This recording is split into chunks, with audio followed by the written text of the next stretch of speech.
नमस्कार दोस्तों, आज मैं आपसे सिर्फ एक किताब की बात नहीं करने वाला। आज मैं आपसे आपकी सोच, आपके डर, आपकी सीमाओं और आपके सपनों की बात करने वाला हूं। आज की ये वीडियो अगर आपने ध्यान से सुन ली तो यकीन मानिए आपकी जिंदगी पहले जैसी नहीं रहेगी, क्योंकि आज हम उस किताब को समझने जा रहे हैं जिसने करोड़ों लोगों को गरीब सोच से अमीर सोच तक पहुंचाया है, जिस किताब ने आम इंसानों को असाधारण बना दिया। उस किताब का नाम है थिंक एंड ग्रो रिच और इसे लिखा है नेपोलियन हिल ने। दोस्तों, ये किताब इंसान बनने की प्रक्रिया सिखाती है। ऐसा इंसान जो हालातों का गुलाम नहीं बल्कि हालातों को बनाने वाला बन जाए। नेपोलियन हिल ने अपनी जिंदगी के 20 साल दुनिया के सबसे सफल लोगों के साथ बिताए। उन्होंने करीब 500 से ज्यादा सफल लोगों का अध्ययन किया, जिनमें एंड्रू कार्नेगी, हेनरी फोर्ड, और ये समझने की कोशिश की कि आखिर वो कौन सी सोच है जो एक इंसान को आम से खास बना देती है। और इस पूरी रिसर्च के बाद उन्होंने एक बात बहुत साफ कही, सफलता पहले दिमाग में पैदा होती है, बाद में जिंदगी में दिखाई देती है। अब चलिए इस पूरी किताब को एक कहानी की तरह समझते हैं,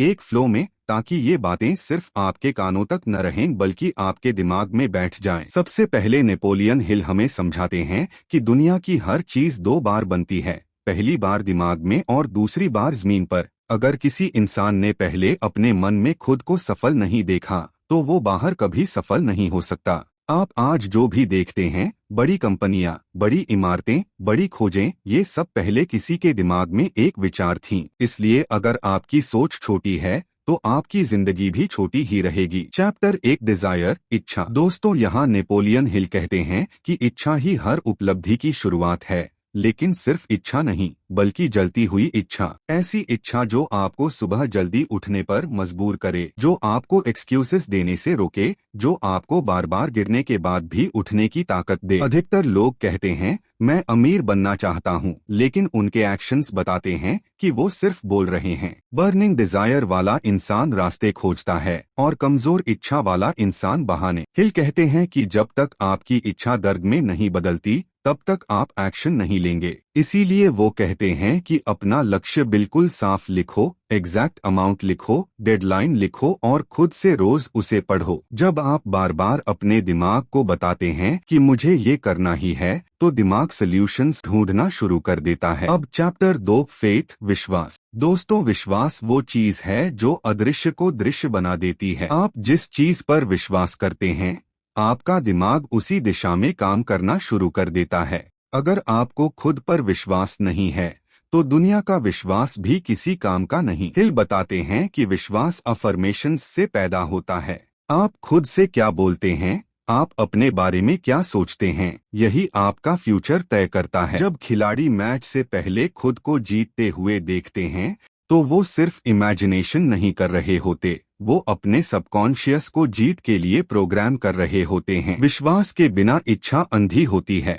अब चैप्टर 3, ऑटो सजेशन। दोस्तों, ये चैप्टर बहुत गहरा है, क्योंकि यहाँ हिल बताते हैं कि आपका सबकॉन्शियस मन तर्क नहीं समझता, वो रेपिटेशन समझता है। आप जो बात बार बार खुद से कहते हैं वही आपकी पहचान बन जाती है। अगर आप रोज कहते हैं मेरे साथ हमेशा गलत होता है, तो आपका दिमाग उसी के सबूत ढूंढने लगता है। और अगर आप कहते हैं मैं सीख रहा हूँ, मैं ग्रो कर रहा हूँ, तो वही दिमाग अपॉर्चुनिटीज पहचानने लगता है। आपकी अंदर की आवाज या तो आपकी सबसे बड़ी ताकत बन सकती है या सबसे बड़ा दुश्मन। अब चैप्टर 4, स्पेशलाइज्ड नॉलेज। दोस्तों, हिल कहते हैं कि नॉलेज पावर नहीं होती, ऑर्गेनाइज्ड और अप्लाइड नॉलेज पावर होती है। आज लाखों लोग पढ़े लिखे हैं लेकिन अमीर नहीं है, क्योंकि उनके पास स्पेसिफिक स्किल नहीं है। जो इंसान किसी एक प्रॉब्लम को सबसे अच्छे तरीके से सॉल्व करता है वही पैसा कमाता है। आपको हर चीज नहीं जाननी, आपको एक चीज बहुत अच्छी तरह जाननी है। एक्सपर्ट बनिए, भीड़ का हिस्सा नहीं। Chapter 5, imagination. दोस्तों, इमेजिनेशन वो जगह है जहां भविष्य बनता है। हर इन्वेंशन, हर बिजनेस, हर सक्सेस स्टोरी की शुरुआत इमेजिनेशन से होती है। अगर इमेजिनेशन नहीं होती तो दुनिया आज भी वहीं खड़ी होती। हिल कहते हैं कि आपके पास दो तरह की इमेजिनेशन होती है, क्रिएटिव और सिंथेटिक। क्रिएटिव इमेजिनेशन नए आइडियाज देती है, और सिंथेटिक इमेजिनेशन उन आइडियाज को जोड़कर नया रूप देती है। अगर आप इमेजिनेशन का सही इस्तेमाल सीख लेते हैं तो आप प्रॉब्लम्स में भी अपॉर्चुनिटीज देखना शुरू कर देते हैं। Chapter 6 organised planning. दोस्तों, इच्छा और इमेजिनेशन तब तक बेकार हैं जब तक उनके साथ प्लान न हो। हिल कहते हैं कि सफल लोग प्लान बनाते हैं और असफल लोग सिर्फ सपने देखते हैं। प्लान का मतलब ये नहीं कि सब कुछ परफेक्ट होगा। प्लान का मतलब है कि आप एक्शन में हैं। अगर प्लान फेल हो जाए तो प्लान बदलिए, गोल नहीं। असफलता अक्सर ये बताने आती है कि आप सही रास्ते पर हैं, बस अप्रोच बदलनी है। Chapter 7 decision. दोस्तों, ये चैप्टर बहुत शॉर्ट है लेकिन बहुत पावरफुल। हिल कहते हैं कि सफल लोग जल्दी डिसीजन लेते हैं और बहुत सोच समझकर बदलते हैं, और असफल लोग डिसीजन लेने में ही पूरी जिंदगी निकाल देते हैं। इंडिसीजन डर से पैदा होता है और डर प्रोग्रेस का सबसे बड़ा दुश्मन है। जब आप डिसीजन लेते हैं तो यूनिवर्स भी आपकी मदद करने लगता है। चैप्टर 8 दृढ़ता, परसिस्टेंस, हार और जीत के बीच की पतली रेखा।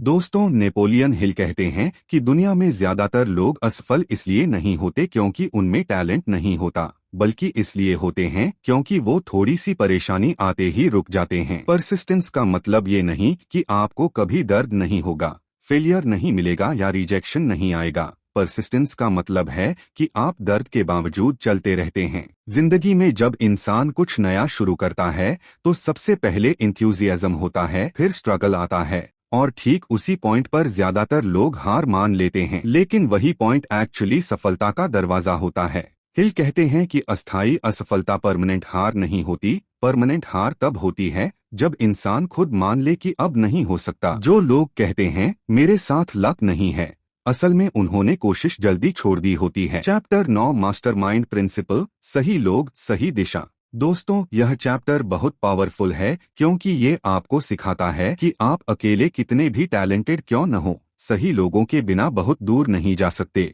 नेपोलियन हिल कहते हैं कि जब दो या दो से ज्यादा लोग एक कॉमन गोल के लिए कंप्लीट हार्मनी के साथ काम करते हैं तो एक तीसरी इनविजिबल शक्ति पैदा होती है, जिसे वो मास्टरमाइंड कहते हैं। आप नोटिस कीजिए, दुनिया की कोई भी बड़ी सक्सेस अकेले नहीं बनी। गलत संगति आपके कॉन्फिडेंस को चुपचाप मार देती है और सही संगति आपको वो बना देती है जिसकी आपने कल्पना भी नहीं की होती। अगर आप रोज उन लोगों के साथ रहते हैं जो शिकायत करते हैं, डरते हैं और ब्लेम करते हैं, तो आप भी वैसे ही बन जाएंगे। और अगर आप ऐसे लोगों के साथ रहते हैं जो सल्यूशन ढूंढते हैं, ग्रोथ की बात करते हैं, तो आपकी सोच अपने आप एक्सपैंड हो जाएगी। मास्टरमाइंड का मतलब सिर्फ दोस्त नहीं, मेंटोर्स, पार्टनर्स और पॉजिटिव एनवायरनमेंट भी है। सफलता की स्पीड तब बढ़ती है जब दिमाग अकेला नहीं होता, इसलिए अपने सर्कल को छोटा लेकिन मजबूत बनाइए। चैप्टर 10 ऊर्जा का रूपांतरण, सेक्स ट्रांसम्यूटेशन, सबसे गलत समझा गया सिद्धांत। दोस्तों, ये चैप्टर अक्सर लोग स्किप कर देते हैं,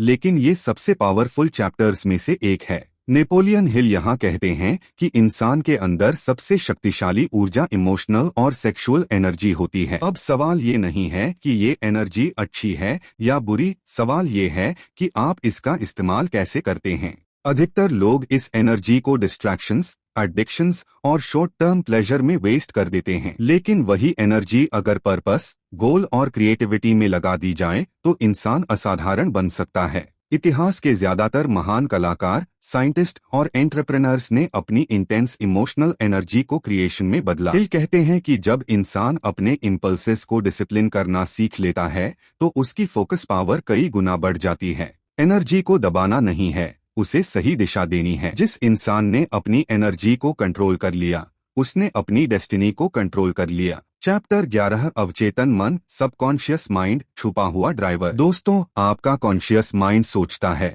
लेकिन आपकी जिंदगी सबकॉन्शियस माइंड चलाता है।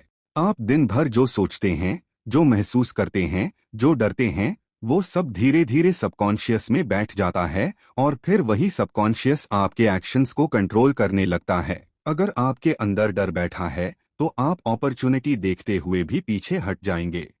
अगर आपके अंदर विश्वास बैठा है तो आप रिस्क लेने से नहीं डरेंगे।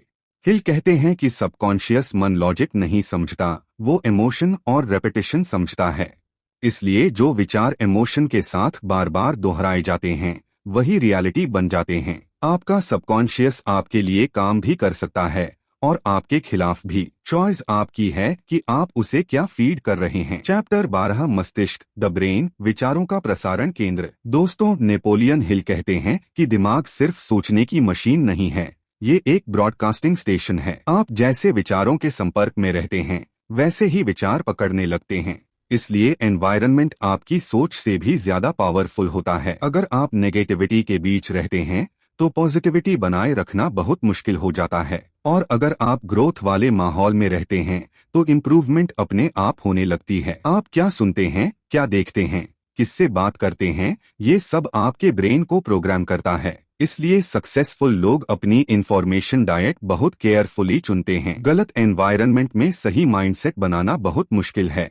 एनवायरनमेंट बदलिए, आइडेंटिटी अपने आप बदलने लगेगी। चैप्टर 13 सिक्स्थ सेंस, अंतर्ज्ञान की शक्ति। दोस्तों, ये आखिरी सिद्धांत है और ये तभी काम करता है जब आप बाकी सभी प्रिंसिपल्स पर काम कर चुके हों। सिक्स्थ सेंस कोई जादू नहीं है, ये experience plus discipline plus awareness का रिजल्ट है। जब आप बार बार सही सोच, सही एक्शन और सही डिसीजन लेते हैं तो एक समय आता है जब दिमाग से पहले दिल सिग्नल देने लगता है। इसे इंट्यूइशन कहते हैं। सक्सेसफुल लोग कई बार डिसीजन लॉजिक से नहीं, फीलिंग से लेते हैं और बाद में लॉजिक उसे जस्टिफाई करता है।